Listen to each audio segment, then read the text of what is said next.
In this video, we'll take a look on how to invite co-teacher and students into your class.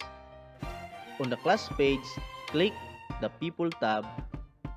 Then on the right side of the teacher section, click the person icon. Then type the email address of your co-teachers that you want to invite. Then click Invite button. For students invite, click on the person's icon on the right side of the students section. Then type the email address of your students. Put a comma after the email address to invite multiple students. Then click Invite. They will receive an email asking to accept your invitation.